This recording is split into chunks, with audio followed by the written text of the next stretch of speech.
이 시간 은혜 받으실 하나님의 말씀은 열왕기상 19장 1절에서 8절이 되겠습니다. 다 같이 한 목소리로 열왕기상 19장 1절에서 8절을 합독하시겠습니다. 아합이 엘리야가 행한 모든 일과 그가 어떻게 모든 선지자를 칼로 죽였는지를 이세벨에게 말하니라. 이세벨이 사신을 엘리야에게 보내어 이르되 내가 내일 이맘때에는 반드시 내 생명을 저 사람들 중 한 사람의 생명과 같게 하리라. 그렇게 하지 아니하면 신들이 내게 벌 위에 벌을 내림이 마땅하니라 한지라. 그가 이 형편을 보고 일어나 자기의 생명을 위해 도망하여 유다에 속한 브엘세바에 이르러 자기의 사환을 그곳에 머물게 하고 자기 자신은 광야로 들어가 하룻길쯤 가서 한 로뎀나무 아래에 앉아서 자기가 죽기를 원하여 이르되 야훼여 넉넉하오니 지금 내 생명을 거두시옵소서. 나는 내 조상들보다 낫지 못하나이다 하고 로뎀나무 아래에 누워 자더니 천사가 그를 어루만지며 그에게 이르되 일어나서 먹으라 하는지라. 본적 머리맡에 숯불이 구운 떡과 한 병 물이 있더라. 이에 먹고 마시고 다시 누웠더니 야훼의 천사가 또 다시 와서 어루만지며 이르되 일어나 먹으라. 내가 갈 길을 다 가지 못할까 하노라 하는지라. 이에 일어나 먹고 마시고 그 음식물의 힘을 의지하여 40주 40야를 가서 하나님의 산 호렙에 이르니라. 아멘. 오늘 저는 여러분과 함께 엘리야의 우울증이라는 제목으로 말씀을 나누고자 합니다. 우울증은 겉으로는 뚜렷한 정세가 보이지 않으나 속으로는 엄청난 고통을 갖다주는 마음의 병입니다.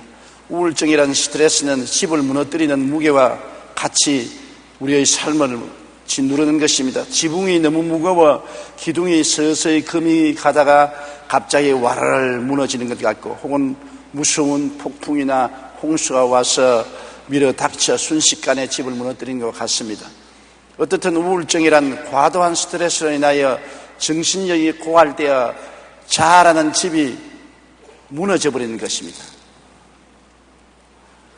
세계보건기구와 하버드 대학에서는 2020년 인류를 괴롭히는 3대 질병으로 우울증을 꼽고 있습니다. 통계청이 발표한 작년 우리나라 자살자 수는 12,174명으로 하루에 34명이 자살을 하고 45분마다 한 명씩 스스로 목숨을 끊는 것으로 나타나 있습니다. 이러한 자살률은 10년 전에 비해 2배 이상이나 되어 OECD 국가 가운데 가장 높은 자살률을 기록하고 있습니다. 그런데 자살한 사람의 70%에서 80%는 모두 다 우울증에 걸려서 자살한다는 것입니다. 오늘날 대부분의 사람들의 정도가 다르나 우울증을 경험하기에 우울증은 마음의 감기라고 부르기도 합니다. 저 설교를 듣고 계시는 여러분도 1년에 몇 번씩 마음의 감기인 우울증이 엄습해 오는 것을 체험했을 것입니다. 심각한 우울증은 생활을 불안하게 하고 가정을 파괴하며 죽음으로까지 몰아갑니다. 우울증은 겉으로는 뚜렷한 정세가 보이지 않으나 과도한 스트레스로 인하여 정신력이 고갈되어 자라는 집이 무너져버리고 마는 것을 말하는 것입니다. 과로로 지쳐버린 엘리야가 바로 이 우울증에 걸린 것입니다. 엘리야는 시돈왕 엣바알의 딸인 이세벨과 결혼한 아합 왕이 바알 숭배를 받들어 야훼를 섬기는 사람들을 모조리 잡아 죽였습니다. 야훼의 선지자들을 다 잡아 죽이고 바알 신을 섬기도록 했습니다. 그때 선지자 엘리야는 이 아합 왕에게 나타나서 내 입에서 말이 떨어지지 아니하면 비가 오지 않을 것이라고 했었습니다. 3년 6개월 동안 비가 안 왔어요. 온 땅이 가물어서 풀 한 폭이 없이 말라주니 짐승도 다 죽고 사람도 살 수가 없게 된 것입니다. 극도의 고통에 처했을 때 엘리야가 아합에게 나타나서 말했습니다. 아합이여, 갈멜산에 이스라엘 백성들을 모으고 바알을 섬기는 선지자 450명과 아세라 신을 섬기는 선지자 400명, 850명을 다 모았어. 나하고 시합을 하자. 우리가 각각 송아지 한 마리씩을 잡아서 제단에 얹어놓고 불을 붙이지 말고 기도해서 하늘에서 불로 응답하는 하나님을 참 하나님으로 섬기자. 그래서 아합이 그 말을 듣고 모든 이스라엘 백성을 갈멜산으로 모으고 자기가 섬기는 바알신의 제사장 450명과 아세라신 제사장 400명을 거느리고 갈멜산에 갔습니다. 그래 엘리야와 바알의 제사장들 간의 신앙의 영적 싸움이 붙었은 것입니다. 엘리야가 하는 말이 너희는 숫자가 많지 않느냐? 너희 선지자는 450명, 나는 혼자니까 너희가 먼저 제단 쌓고 송아지를 잡아서 각을 떠 얹어놓고 불로 응답하도록 하라. 그래서 그들이 먼저 제단을 쌓고 송아지를 잡아서 장작 위에 펼쳐놓고 바알이여 바알이여 응답하소서 응답하소서. 바알은 불의 신입니다. 그러므로 마땅히 불로서 응답해야 되는 것입니다. 바알이여 바알이여 응답하소서. 아침에서 정오까지 고함을 쳐도 안 됩니다. 그러니까 엘리야가 조롱을 합니다. 너희 신이 잠자는가 보다. 더 고함을 쳐 깨워라. 여행을 하는가 보다. 빨리 불러들여라. 너희 신이 이제는 신대기를 그만두었는가 보다. 외쳐보라. 이 말에 조롱을 당하니까 바알의 선지자들이 뛰고 꿀리고 몸을 칼로 베고 피를 흘리면서 부르짖어도 저녁이 되어도 응답이 없습니다. 저녁 소재들쯤 되어서 그 다음에 엘리야가 그럼 내가 하겠다. 무너진 12제단을 쌓고 그 위에 장작을 펴고 소를 잡아서 그 위에 펼치고 물을 갖다 붓고 또 붓고 불을 부어서 물이 흥건히 도랑에까지 차게 했었습니다. 그러고 난 다음에 엘리야가 하나님께 부르짖었습니다. 하나님, 내가 하나님이 뜻대로 이것을 봐서 이 제사를 드린 것을 알아주시옵시고 내게 응답하여 주셔서 하나님이 참 하나님인 것을 온 백성들로 깨닫게 해주시옵소서. 불로 응답하소서. 불로 응답하소서. 그냥 확 하고 불이 임하여서 제단에 제물을 다 태우고 물을 다 말리우고 도랑에 있는 물까지 다 말리었었습니다. 그러자 모든 백성들이 엎드려서 야훼 그가 참 하나님이라고 고함을 치고 하나님을 섬기라고 고함을 쳤습니다. 그러자 엘리야는 이 모든 바알의 제사장들을 잡아라. 한 놈도 도망치지 못하게 하라. 450명을 잡아서 기손 시내가로 끌고 나가서 엘리야가 칼을 뽑아서 450명의 목을 쳤습니다. 450명의 목을 치는 그 보통 힘든 일이 아니지 않습니까? 하나님께서는 우상을 섬기는 자에 대해서는 무자비한 것입니다. 인정사정 볼 것 없습니다. 하나님 이외에 다른 신을 섬기는 것은 하나님에 대한 도전이요 하나님을 멸하려고 하는 악한 마귀의 역사이기 때문에 사정 보지 않습니다. 450명의 목을 치고 난 다음 올라와서 아합에게 말하기를 큰 비의 소리가 들리니 빨리 식사를 하고 수도로 돌아가도록 준비하라고 하고 갈멜산에 올라가서 기도합니다. 얼마나 간절히 기도했던지 그 허리가 굽어져서 목이 다리 사이로 들어갔습니다. 여러분도 기도 간절히 해본 적이 있지요. 창자가 땡겨서 나중에 몸을 펼 수 없는 것. 저는 그것을 기억합니다. 어려울 때마다 하나님께 나와서 가만히 있으면 안 그런데 꼭 있는 힘을 다해서 고함을 치면 배 창자가 다 당겨 들어가서 허리가 굽어지고 목이 다리 사이로 들어가는 것입니다. 그러면서 종을 숙여서 저 동편 바다를 바라보고 무슨 증상이 있는지 보라. 한번 올라갔다 내려와서 아무것도 없습니다. 7번까지 올라갔다 내려오너라.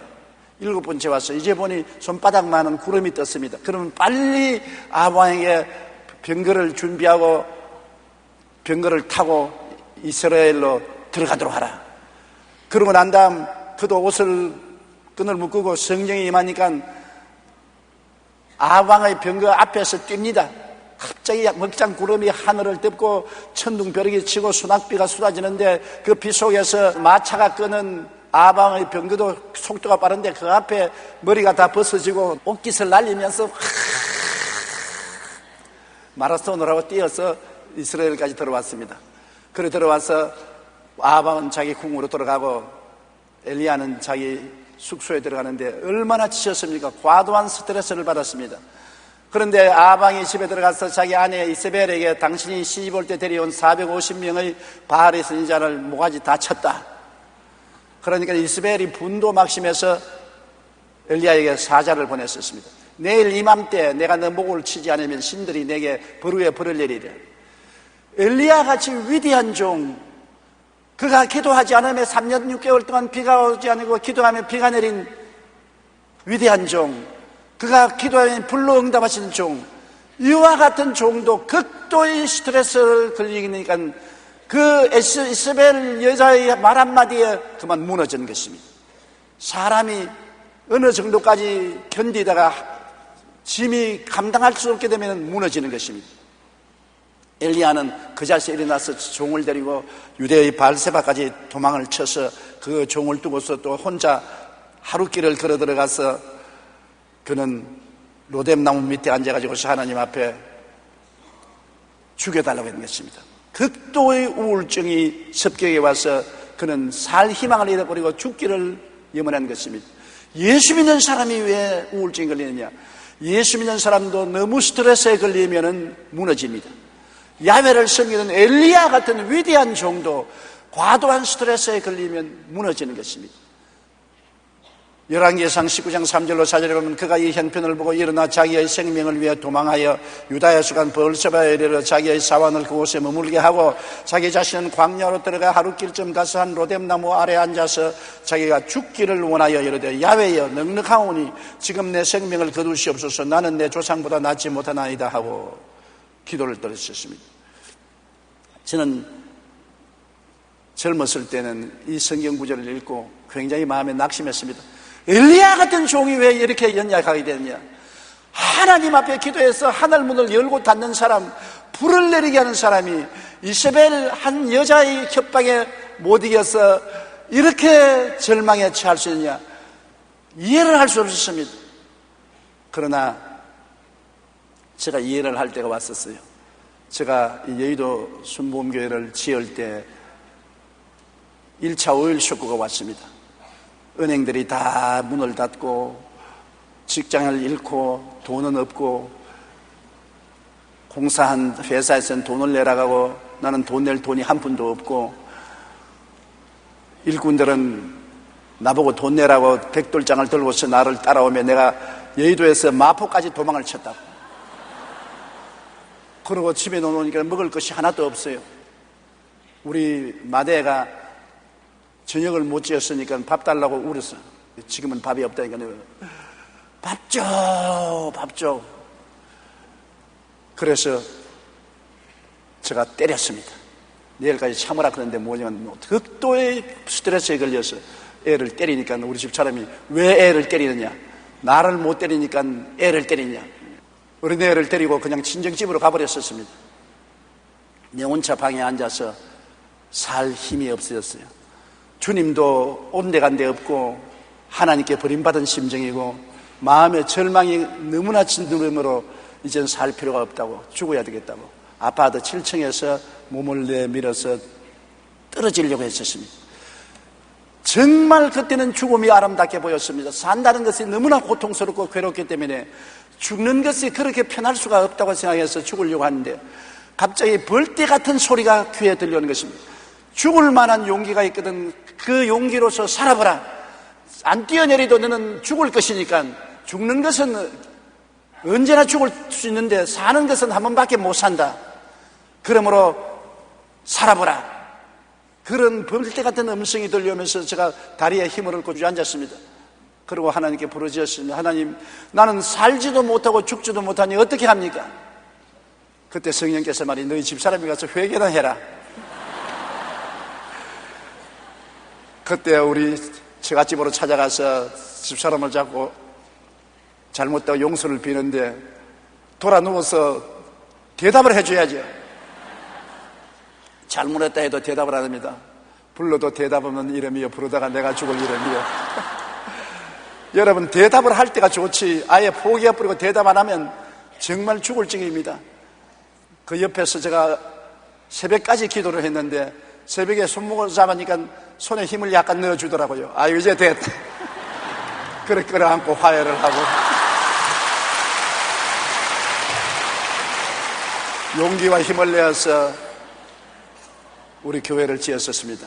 근데 오늘 아침에도 우리 집사람 만나서 나하고 한평생 살아오면서 고생 너무 시켜서 미안하다고 말을 했는데 교회를 개척하고 교회를 세운다는 것은 눈물 어린 고생과 괴로움이 없이는 안 되는데 그때 우울증이 걸려서 좌절하게 된 체험을 느낀 것입니다. 이러므로 엘리야가 그 위대한 종이 과도한 스트레스를 받으면 견디지 못하고 무너지는 것입니다. 여러분도 과도한 스트레스 받지 마십시오. 내가 견딜 수 없는 한계를 넘은 스트레스를 받으면 무너집니다. 엘리야도 무너지고 조용기도 무너지고 여러분도 무너지는 것입니다. 그렇기 때문에 우울증에 걸려서 자살하는 사람 보고서 손가락질하고 비난해서는 안 됩니다. 얼마나 답답하고 괴롭게 우울증에 걸리겠습니까? 그런데 하나님은 이와 같이 자포자기한 엘리야를 도와주려고 천사를 보내신 것입니다. 자포자기한 엘리야를 찾아온 천사를 볼 수 있습니다. 열왕기상 19장 5절에 로뎀나무 아래 누워 자더니 천사가 그를 어루만지며 그에게 이르되 일어나서 먹으라 하는지라. 완전히 탈진하고 자포자기해서 로뎀나무 밭에서 들어누워서 죽기를 기다리는데 잠이 들었는데 천사가 와서 어루만졌다 했습니다. 천사가 와서 발로 찼다고 말 안 했습니다. 엘리야야! 고함을 쳤다고도 말 안 했습니다. 어루만진다는 것은 쓰다듬다는 것입니다. 요사이 영어로 말하면 마사지 했다는 것입니다. 천사가 와서 엘리야를 얼굴로부터 몸을 이렇게 어루만져 주었습니다. 부드러운 손으로 어루만져 주었습니다. 그러고 난 다음에 야 엘리야야 일어나서 먹고 마셔라. 보니까 하나님이 떡을 굽고 물 한 병을 준비해서 갖다 놓았었습니다. 엘리야가 일어나서 떡을 먹고 물을 마시고 또 들어 누워서 또 혼몽 가운데 빠졌습니다. 그러니까 또다시 천사가 와서 엘리야를 어루만졌습니다. 쥐어 박은 것 아닙니다. 스트레스 걸려서 고통당하는 사람 보고 꾸짖고 쥐어 박고 욕하면 안 돼요. 천사가 와서 또 끌어안고 어루만져주고 쓰다듬어주고 그러고 난 다음 또 떡을 구워서 주고 물을 마시고 용기를 내고 힘을 내라. 그러고 네가 일어나서 40주 40년을 걸어서 호렙산으로 가라. 운동을 하라는 것입니다. 그래서 엘리야가 떡을 먹고 물을 마시고 일어나서 걷기 시작한 것입니다. 40주 40년을 걸어서 호렙산에 가서 불 속에 들어가서 하나님께 엎드려 기도하다가 하나님의 음성을 듣고 그 마음이 새로워지고 새로운 사명을 받게 된 것입니다. 열왕기상 19장 7절로 8절에 야훼의 천사가 또 다시 와서 어루만지며 이르되 일어나 먹으라. 내가 갈 길을 다 가지 못할까 하노라 하는지라. 예, 일어나 먹고 마시고 그 음식의 힘을 의지하여 40주 40년을 가서 하나님의 호렙에 이르느니라. 호렙산에서 그냥 놀한 것이 아닙니다. 호렙산 굴에서 하나님을 만난 것입니다. 하나님께서 엘리야가 기도하는 가운데 고요하고 잔잔한 음성으로 찾아와서 엘리야를 위로해주고 새로운 사명을 주어서 그는 우울증에서 회복되고 일어날 수 있었던 것입니다. 그러면 오늘날 우리의 우울증을 어떻게 처방해야 되겠습니까? 엘리야의 경우를 통해서 우리가 우울증에 걸릴 때 어떻게 처방합니까? 우리 남편이 우울증에 걸릴 수도 있고 아내가 우울증에 걸릴 수도 있고 요사이 과도한 경쟁 때문에 자녀들이 공부하다가 우울증에 걸릴 수도 있는 것입니다.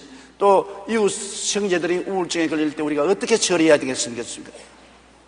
과도한 스트레스가 걸리면은 여러 가지 외부적인 형태가 나타나는 것입니다. 지속적으로 불안하고 공포심, 좌절감, 낙심, 분노, 염세주의, 자포자기, 절망 등이 마음을 짓누르는 것입니다.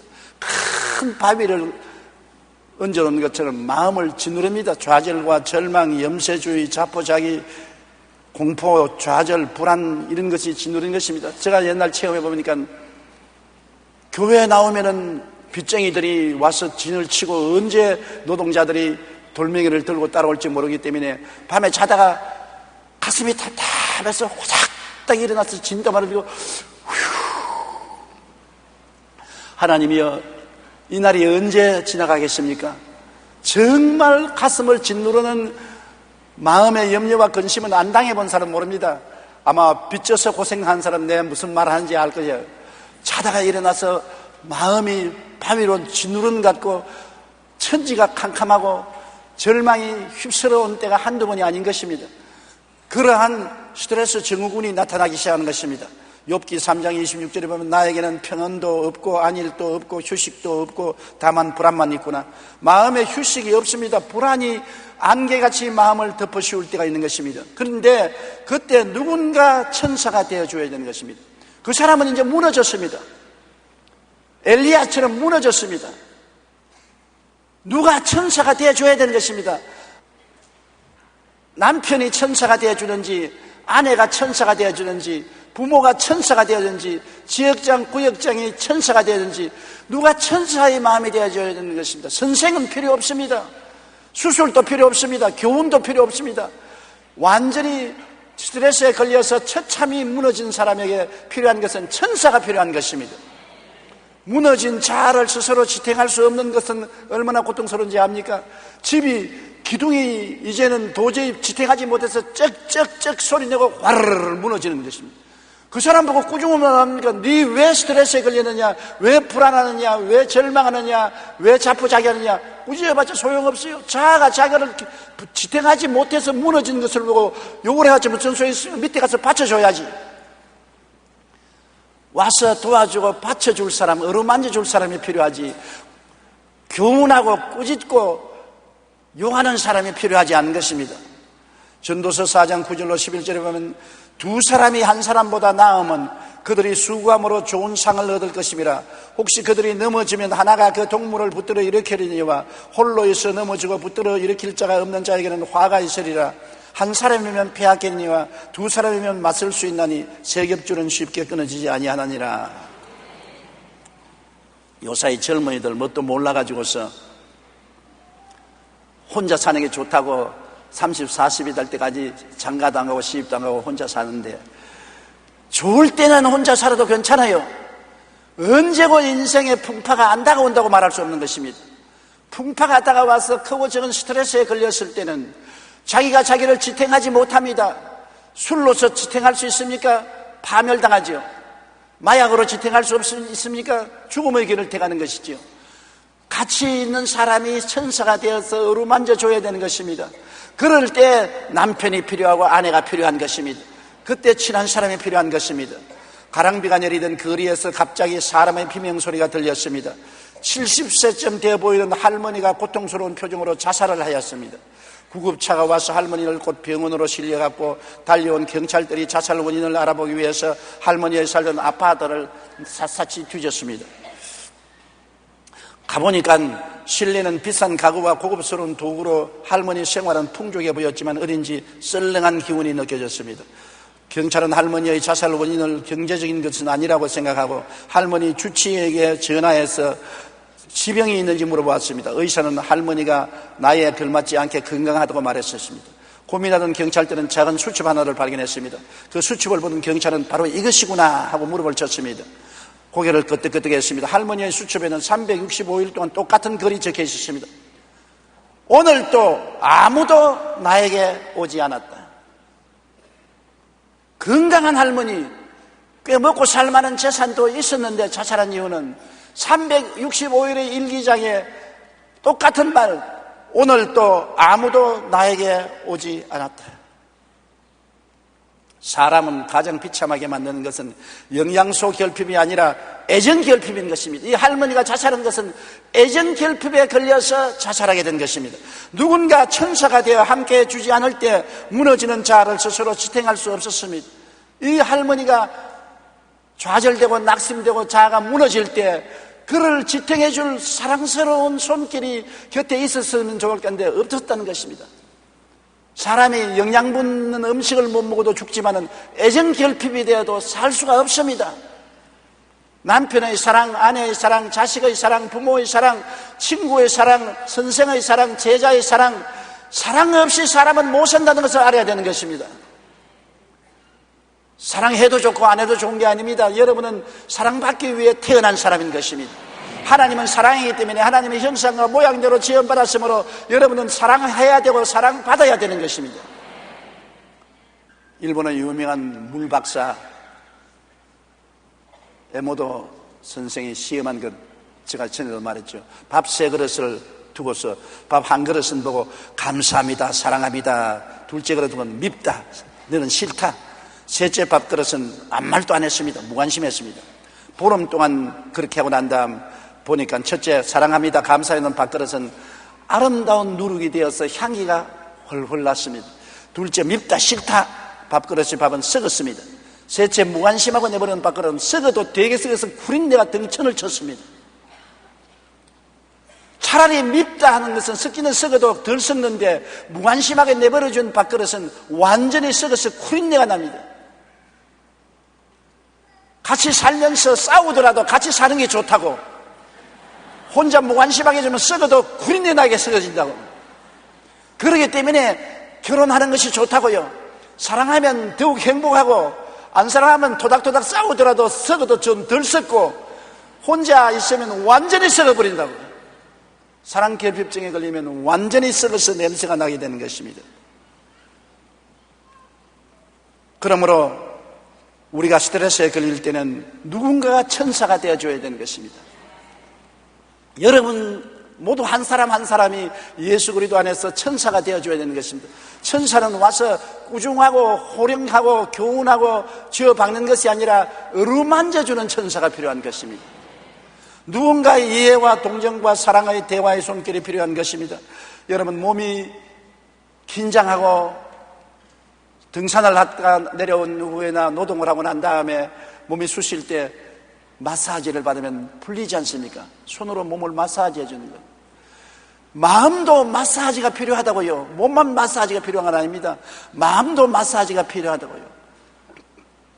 마음에 심한 고통과 시달림을 당한 사람은 누가 그 하소연을 들어주고 동정해 줄 사람이 필요한 것입니다. 직장에서 몹시 상사에게 시달린 남편이 집에 돌아와서 아내에게 하소연을 합니다. 자기가 당한 모든 고통을 하소연하면 아내가 들어줘야 돼요. 고개를 끄덕끄덕하고, 그래요, 아이고 얼마나 고통스럽습니까? 처자먹이 살린다고 너무 고생해서 고마워요, 고마워요, 손을 잡고 고마워요. 그러면 마음이 마사지가 됩니다. 뭐 사나이 대장부가 바깥에서 고난당한 거 집에 와서 처자에게까지 이야기하고 하소연하냐 그러면 죽어요. 그냥 남편 여러분 집에 가서 부인이 하루 종일 살림하고 애들에게 시달리고 고통당해서 남편에게 눈물을 주고 흘리면서 하소연하거든. 뭐 잔소리하냐? 배고픈 사람도 있는데 밥 먹고 따뜻한 옷 입고 사는데 무슨 잔소리냐? 그런 소리 하면 마누라 죽여버리는 것입니다. 하소연하거든 다 들어줘요. 바보 같은 소리도 다 들어줘야 돼요. 다 들어줘요. 스트레스에 걸려서는 스트레스를 푸는 것은 하소연을 들어줘야 돼요. 다 듣고 귀로 위를 끄덕끄덕하고 속으로는 웃어도 겉으로는 머리를 끄덕끄덕하고, 아이고 얼마나 고생하냐, 아이고 정말 우리 보배 덩어리, 아이고 너무 고생한다. 그러고 끌어안아줘야 돼요. 마음의 마사지가 필요한 것입니다. 천사가 엘리야 같은 위대한 종을 보고, 야 성령 충만하고 하늘 문을 열고 닫고 불을 내리게 하는 너가 이 모양이 꼬락서게 되었냐, 아이고 참 보기 흉하다, 그렇게 말하지 않았습니다. 한마디 교훈도 하지 않고 그러지 않고 어루만져 주는 거죠. 떡과 물을 먹이면서 어루만져 주는 것입니다. 빌립보서 2장 1절로 4절 우리 다 같이 한번 읽어보십시다.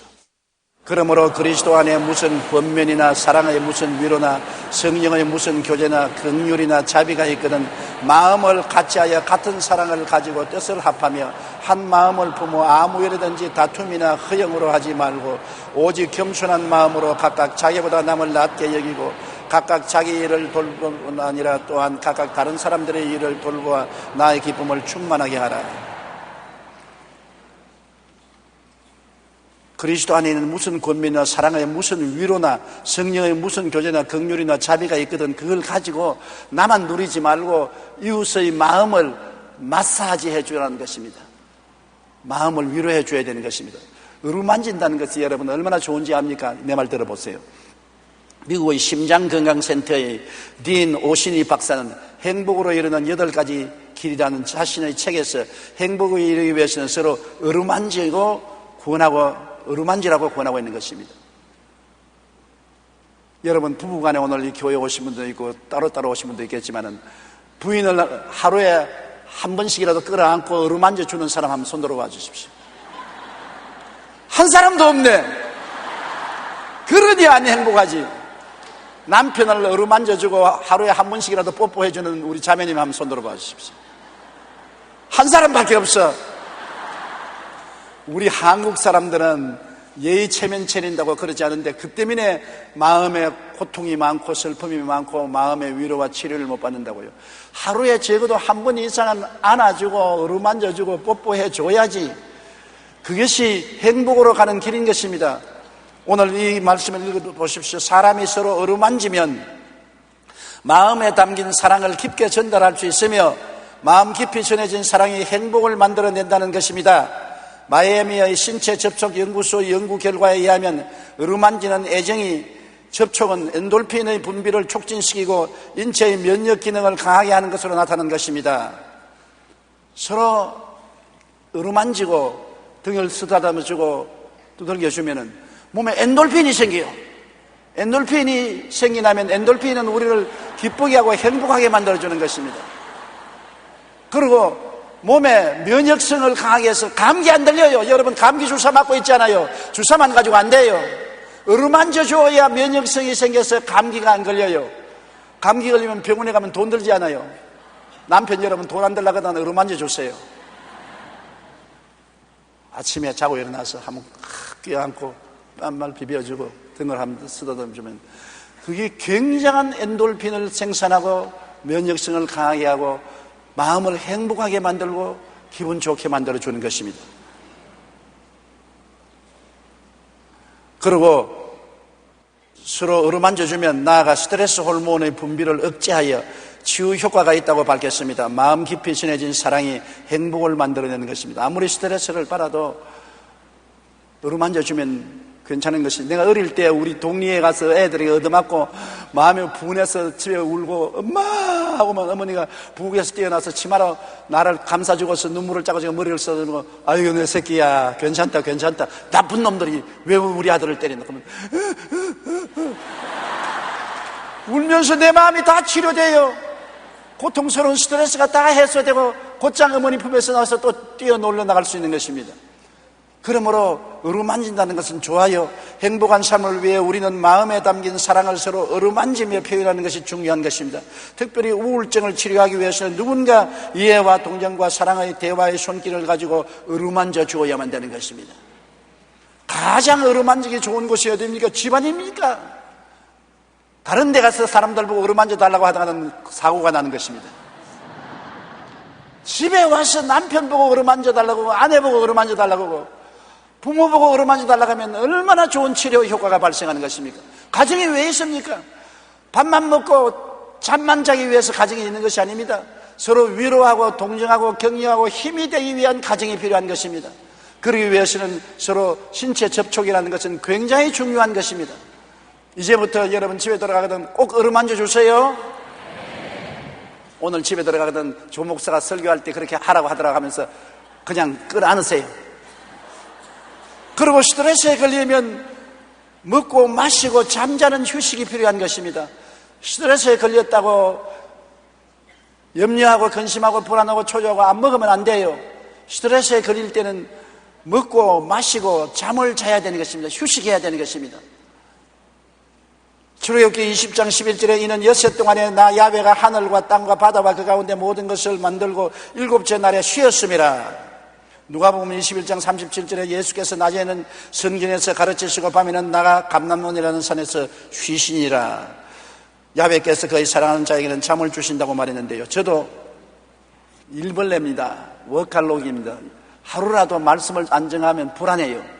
젊었을 때는 이른 새벽부터 밤늦게까지 쉬지 않고 일을 했어요. 열심히 안 뛰고 75만 성도가 될 수가 없지요. 이 많은 일을 할 수가 없지요. 교회도 세웠지요. 기도원도 세웠지요. 엘림복지동산도 세웠지요. 한세대학도 세웠지요. 국민일보도 세웠지요. 청소년센터도 세웠지요. 그러니 동동 부르고 뛰지 않고는 할 수가 없습니다. 너무 과로했어요. 강단에서 설교하다가 쓰러졌습니다. 그 엄청난 고생을 했습니다. 당시 저는 정신적, 육체적 고난을 많이 겪었습니다. 엄청나게 고생스러워서 이제는 죽는가 생각하는 것입니다. 강단에 설교하는 것이 죽음보다 더 고통스러웠었습니다. 그런데 두 분의 도움을 제가 받았었습니다. 한 분이 저에게 와서 이런 질문을 했습니다. 조 목사님은 하나님보다 더 위대합니까?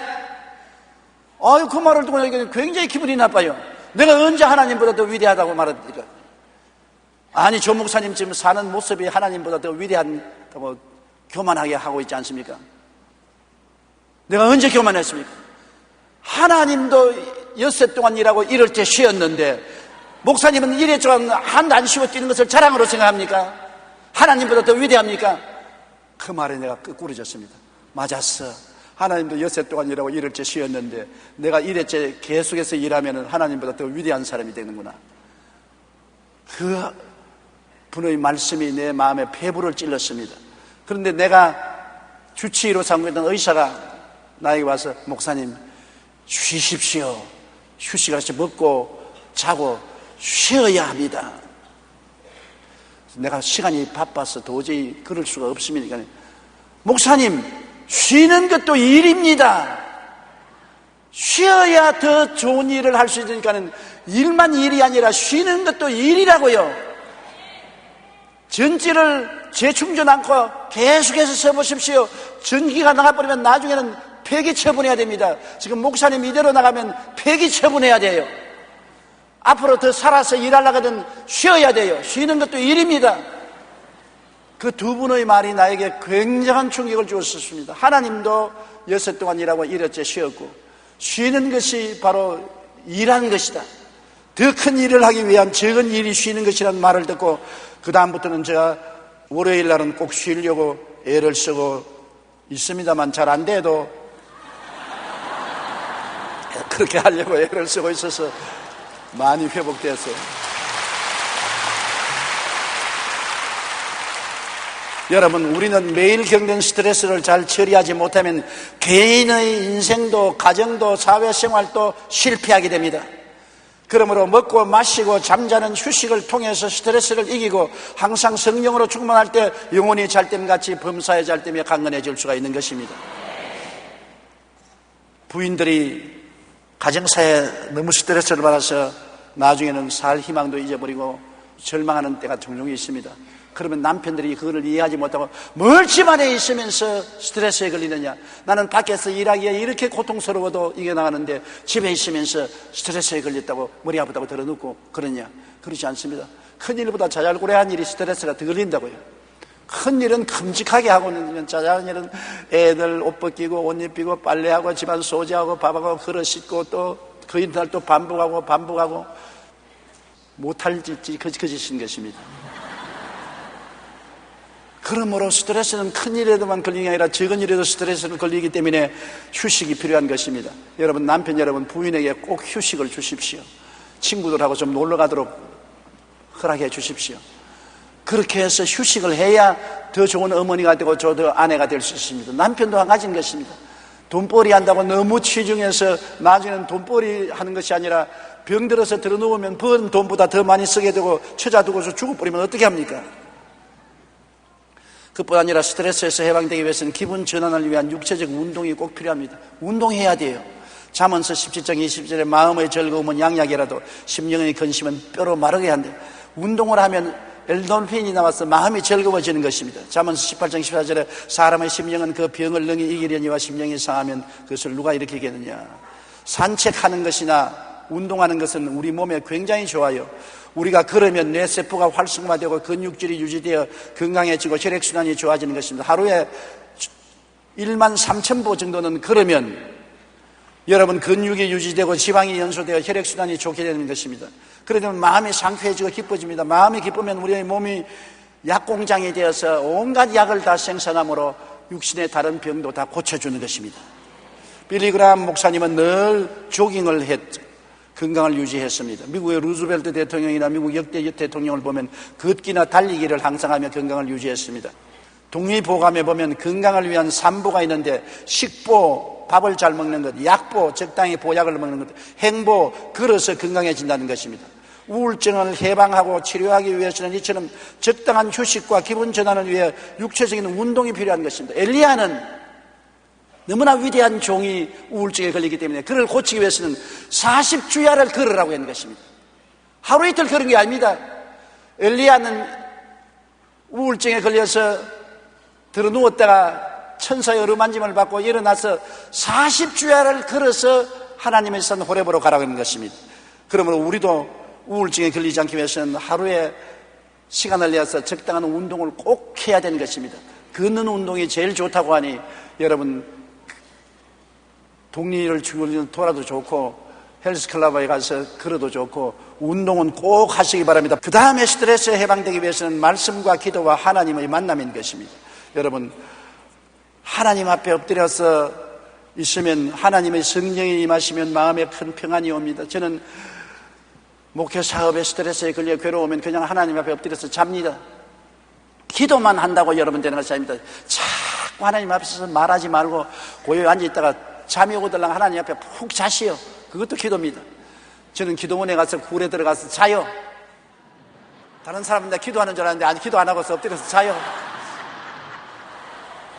보통 잠보다 하나님 앞에서 자고 나면 얼마나 성령이 충만한지 몰라요. 자고 났는데 성령이 충만해요.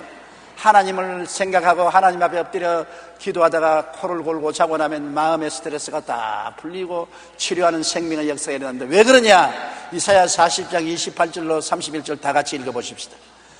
너는 알지 못하였느냐 듣지 못하였느냐 영원하신 하나님 야훼 곧 땅끝까지 창조하신 이는 피곤하지 아니하시며 번비치 아니하시며 명철이 한이 없었으며 피곤한 자에게는 능력을 주시며 무능한 자에게는 힘을 더하시나니 소년이라도 피곤하며 곤비하며 장정이라도 넘어지며 쓰러지되 오직 야훼를 앙망하는 자는 새 힘을 얻으리니 독수리가 날개치며 올라감 같을 것이요 다른 박질하여도 곤비치 아니하겠고 걸어가도 피곤치 아니하리라. 앙망한다는 것은 하나님만 쳐다보고 있는 것을 말하는 것입니다. 다른 말 안 해요. 말하려면 더 스트레스가 더 걸려요. 말 연구한다고. 기도를 할 때 여러분 웅장한 웅변을 하려고 하면 말 연구하는데 보통 스트레스가 걸리는 것이 아니에요. 그러므로 기도도 단순하게 한마디 외마디 소리로 기도하는 것이 좋지 너무 기도를 연구하다가는 하나님께 상달하는 것보다 마음에 스트레스 걸려서 나중에 믿음부터 사라지는 것입니다. 주여 감사합니다. 주여 감사합니다. 주여 감사합니다. 주여 감사합니다. 주여 우리 아들 구원해 주시옵소서. 구원해 주시옵소서. 구원해 주시옵소서. 구원해 주시옵소서. 하나님 병 고쳐 주시옵소서. 병 고쳐 주시옵소서. 병 고쳐. 그 단순한 말을 1시간도 좋고 2시간도 좋고 집중하라고요. 왜 복잡한 웅변을 합니까? 하나님이 웅변을 할 줄 몰라서 하나님 듣게 하려고 하는 것입니까? 여러분 웅변 안 해도 하나님은 너무나 말씀 잘하셔요. 단순한 말을 반복해서 하십시오. 과부가 불의한 재판관에 와서 무슨 말 했습니까? 내 원수에 대한 원한을 갚아주소서. 그 말밖에 안 했어요. 내 원수에 대한 원한을 갚아주소서. 내 원수에 대한 원한을 갚아주소서. 내 원수에 대한 원한을 갚아주소서. 나중에는 재판관이 번거로워 견딜 수 없을 정도로 그 말을 하는 것입니다. 단순한 게 좋습니다. 복잡한 걸 하나님 싫어하셔요. 단순한 것은 그보다 더 단순한 것은 아무 말도 안 하고 쳐다보는 것입니다. 야훼를 앙망하는 것 하나님은 쳐다보고 있어요. 그냥 하나님 움직이시는 것을 그냥 바라만 보고 있어요. 야훼를 앙망하고 있으면 쳐다보고 있는데 하나님의 은혜가 이슬처럼 임하는 것입니다. 여러분 새벽 이슬에 몸 젖는다는 말 있지요. 이슬은 눈에 안 보이지만은 새벽에 나가서 돌아다녀 보십시오. 몸이 축축하게 젖어 있지요. 눈에 안 보이게 이슬이 내려서 몸을 적시는 것처럼 야훼를 앙망하고 있으면 눈에 안 보이게 성령이 임하여서 성령으로 온몸이 축축하게 젖어지는 것입니다. 성령이 임하시면 성령은 생명의 영이라 피곤하고 고달픔을 다 제하고 스트레스를 제하고 상쾌하게 만들어주는 것입니다. 그러므로 하나님 앞에서 점심 먹고 한 10분이나 15분 앙망하면서 졸면 보약입니다. 하나님 앞에서 주를 앙망하고 조는 것 절대로 죄책감을 느끼지 마십시오. 굉장히 좋은 겁니다. 영혼의 보약이 되고 안식이 되는 것입니다. 야훼를 앙망하십시오. 그냥 쳐다보는 것. 그것도 못하면 할 수 없지. 기도하지 못한다. 그럼 쳐다만 보십시오. 하나님 쳐다만 보십시오. 그러면 새 힘을 얻은 것이 독수리가 날개치며 하늘로 올라가는 같이 된다고 말하는 것입니다. 신앙은 하나님을 의지하고 예수님을 믿는 신앙은 굉장히 여러분 심신의 건강을 갖다 줍니다. 하버드 의과대학교 벤슨 교수는 연구를 통해 신앙인이 비신앙인보다 훨씬 더 건강하게 오래 산다는 것을 밝혔습니다. 사람들 질병의 60%에서 90%는 마음의 문제로서 곧 스트레스에서 오는 현상입니다. 심장수술을 받은 232명 가운데 살아남은 환자를 조사해보니 모두 다 신앙인이요 비신앙인보다 3배나 많았습니다. 심장혈관병으로 죽는 경우는 신앙인은 비신앙인의 절반밖에 안 되었습니다. 신앙인과 비신앙인 간에는 자살률도 4배나 차이가 납니다. 정기적으로 예배를 드리면 불면증의 75%가 정상화되고 습관적으로 통증을 제거하기 위해서 먹던 진통제도 34%나 감소하게 되는 것입니다. 5년에 걸친 연구결과 변슨 교수는 신앙인은 비신앙인보다 더 좋은 건강을 누리며 병이 생겼어도 비신앙인에 비해 더 빠른 속도로 회복된다는 사실을 증명했습니다. 특히 기도는 스트레스 호르몬에 좋은 영향을 주어 혈압을 낮추고 마음을 평안하게 하며 심장 박동수와 호흡 조절과 그 외에도 건강에 많은 유익을 준다는 것입니다. 우울증은 마음의 병으로 시작된 것이므로 말씀과 기도와 하나님과의 만남을 통해 회복될 수 있습니다. 하나님 앞에 기다리고 기도하면 하나님은 고통과 절망 가운데서 우울증에 걸린 사람에게 새 힘을 주고 새로운 꿈을 탄생시켜주는 것입니다. 사랑하는 자여, 내 영혼이 잘됨같이 내가 범사에 잘됨에 강건하기를 간구한다는 하나님께서 수고하고 무거운 짐진 자들은 다 내게로 오라, 내가 너를 쉬게 하리라. 주님께 나오면 새로운 꿈을 탄생시켜 주시는 것입니다.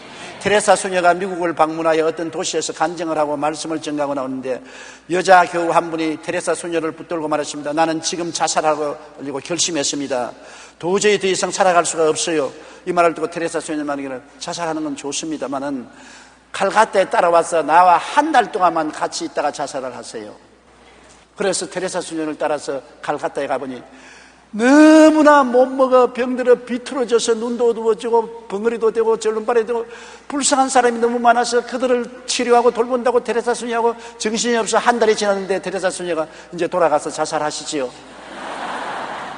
아이고 수녀님, 나는 못 가겠습니다. 이곳에 와서 내 삶의 보람을 느꼈습니다. 너무나 헐벗고 굶주리고 고통하고 가난한 사람, 나보다 훨씬 삶의 좌절과 절망에 처한 사람들도 있는데 내가 이 사람들에게 비교하니 너무나 행복하고 축복받은 사람 아닙니까? 나의 여생을 이분들을 섬길 수 있다니 얼마나 가치 있습니까? 나는 삶의 새로운 가치를 얻었습니다.